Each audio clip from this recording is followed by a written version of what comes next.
just like me.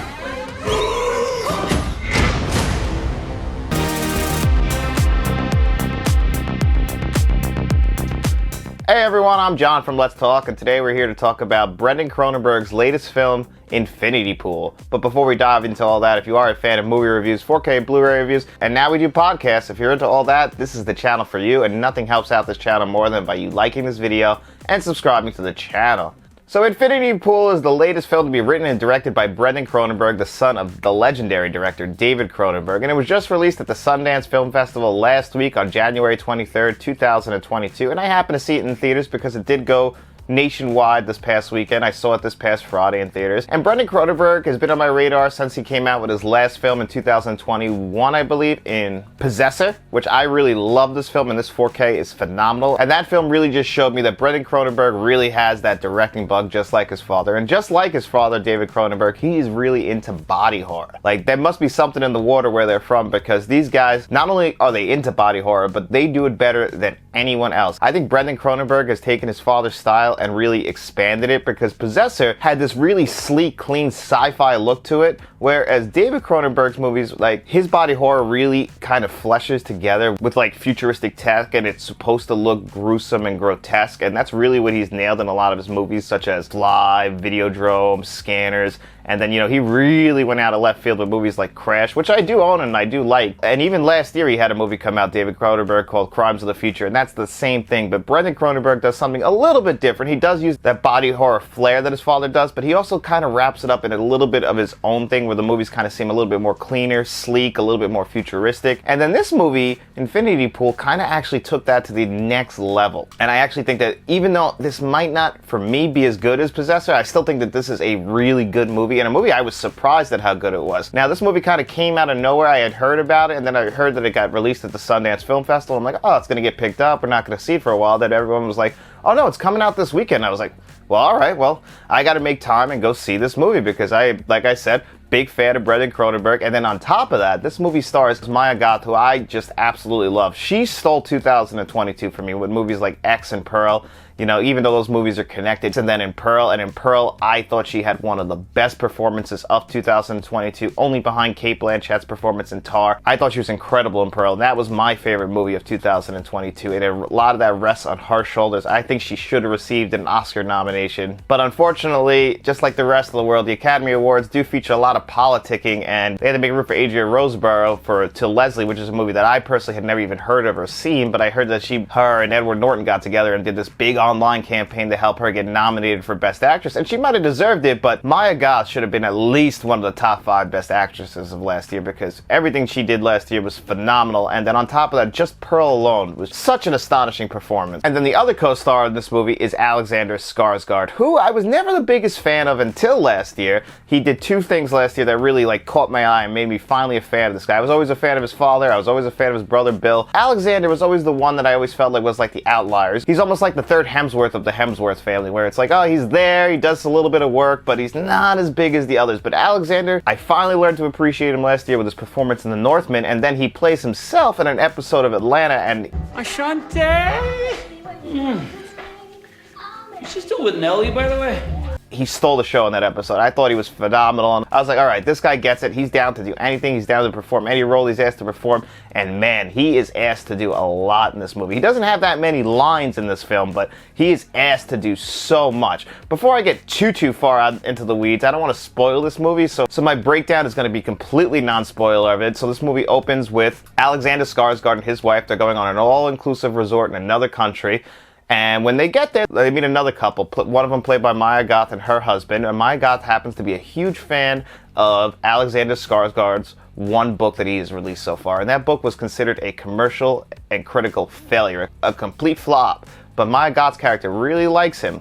So because of that, they end up, her and her husband and Alexander Skarsgård, and his wife end up having dinner together one night. They form a little bit of a relationship. And if anyone's ever been to an all-inclusive resort, they always tell you don't leave the area because the country outside is never really the same as it is in the resort. And this is a foreign country, so they're told to stay in there. They're not supposed to leave. But one day they decide, hey, you know what? We are going to go out. We're going to go see a beachside area that's not on the resort. And they end up getting drunk one night. And Alexander Skarsgård, he's still a little too drunk to drive. He ends up accidentally killing somebody. And then the next morning, he immediately gets arrested, and they give him an offer. And this is where I'm going to stop talking about what the rest of this movie is about, because it starts to go off the hinges here and now it just dives into a sci-fi horror film that I really think that you guys should see. I think you're really going to enjoy this one. Now, the body horror, even for me, it did get a little bit grotesque and a little bit hard to look at. They really just flesh out every single bodily fluid you can imagine, and they linger on that for a while. So it does make you feel a little bit uncomfortable, but the story they're telling is actually phenomenal underneath it all.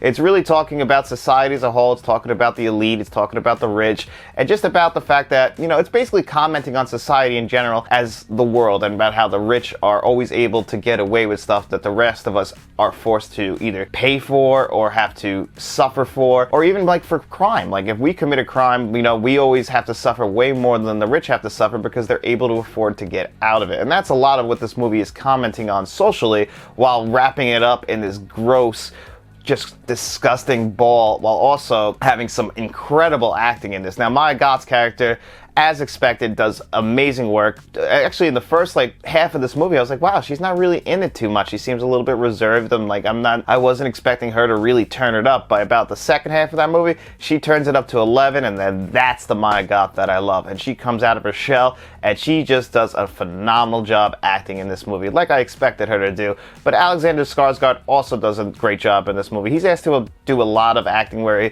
he's traumatized, so it's a lot of face acting. It's not that much dialogue. Maya Goth gets most of the dialogue in this movie, if I had to say, out of all the leads, and she does a great job with it. Alexander Skarsgård, he's more supposed to play this kind of reserved character. He doesn't speak that much, so a lot of his acting is through his face and his emotions, and he does a great job with that. So again, just all around good acting, great direction. Brendan Cronenberg makes movies that really do speak to me. They're my type of horror movies. They require a little bit of deep thinking while also trying to really just get under your skin and be gross and nasty. And like I said, I've been a big fan of his father's, and I'm becoming a huge fan of his work. He's only made a few movies so far, but so far they've all really hit for me. But I've only watched this movie once, so it's really hard for me to say if it's better than Possessor. I'll probably have to wait till I see it on the 4K Blu-ray, which I do think that this will be a beautiful 4K Blu-ray, just like Possessor, because the movie is just so well shot. It looks amazing. Now, the area that they shoot in, they have some great scenes just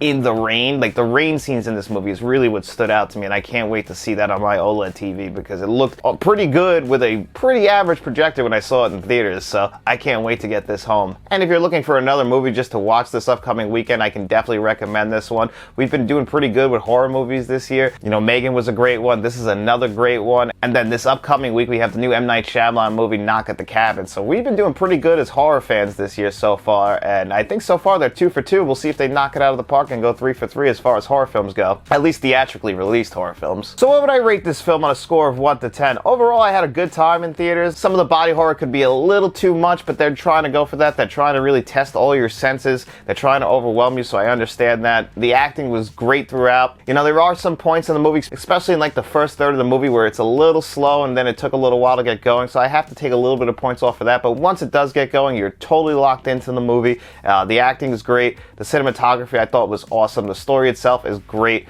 It could be a little tough to watch for some people. This is definitely not a movie that everybody is going to like. It's really going to be about what you can take and what you are really into, because body horror for some people, I know my wife especially, it just doesn't work. So you got to know that going into it, what kind of movie this is. And I think if this is your type of movie, I think you're going to have a great time, and I think you're in for a treat. So overall, I'm going to give this movie a pretty solid 8 out of 10. I really did enjoy myself. And you know what? For January, we're definitely doing pretty good so far. One of the better Januaries in recent memory, at least for me. And for everybody who has stuck around to the end of this video and you're wondering, what are we still doing here? Well, it's Monday, and that means it's time for us to pick our 2 winners of the digital code giveaway. So every single week in Friday's video, me or Matt will ask you guys 2 questions. All you have to do is answer one of those questions in the comment section below, and then we put your name on a magic wheel.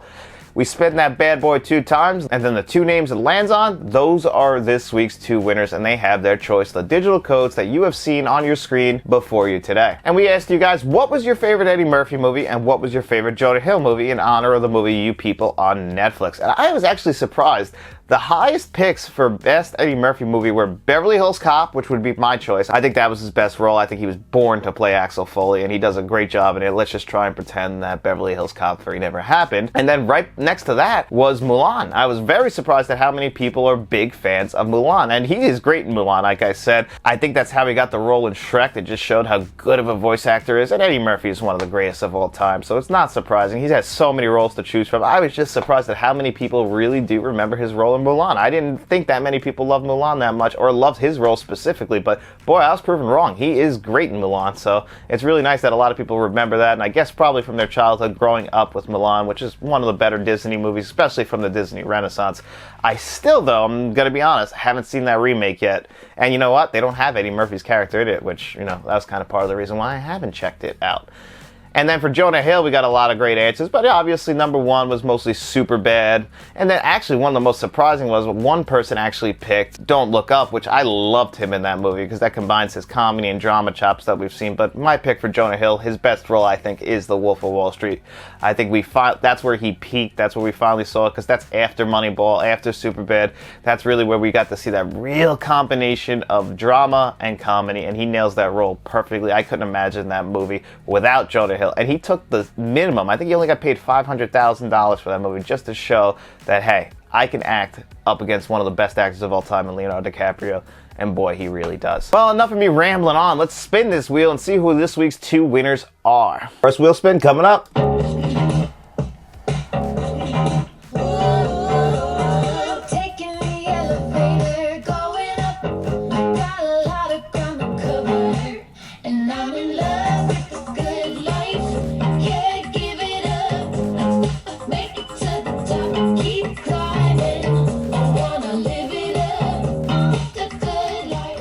GOT Amelia. Wow, that one was really close.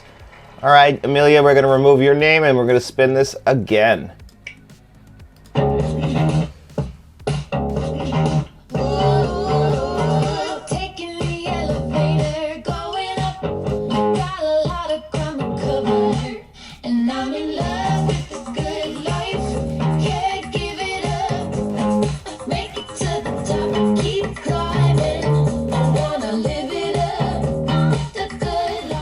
Wow, Emmanuel, congratulations. I thought William was going to get that at the very end. All right, there you have it, Emmanuel and GOT Amelia. GOT Amelia, that is your second win, I believe, this month, so you've been on quite a roll. Emmanuel, I believe that this is your second win. I could be wrong on that. You might have never won before. I just know that your name has been on here for a few weeks, and we got a lot of new names on the wheel this week as well, so it's really cool to see more people jumping on and joining the digital code giveaway. And if you didn't win this week, like I said, we do this every single week. We always add new digital codes into the mix as well, so you have plenty of options. So come back to this Friday's video. We'll do it all again. I'll ask you guys 2 more questions, and all you gotta do then, answer one of them, come back to next Monday's video. We'll spin that wheel again, and hey, you never know. Maybe next week will be your time to be the winner of the digital code giveaway. Anyway, guys, thank you so much for being a fan of Let's Talk. We really do appreciate all your support here on the channel. And nothing helps out this channel more is by you liking this video, subscribing to the channel, and then if you are a fan of podcasts, we are available on all podcast networks. Just add us, subscribe to us, maybe give that a 5-star rating if you could, because again, that's just the things to help Apple or any of the other podcast services push us, and that stuff really does help the channel out so much. And thank you guys again so much for all your support, and we hope you enjoy your day, and we hope you enjoy the rest of your week. And hey, while you're out there talking about us, make sure you tell all your friends about us.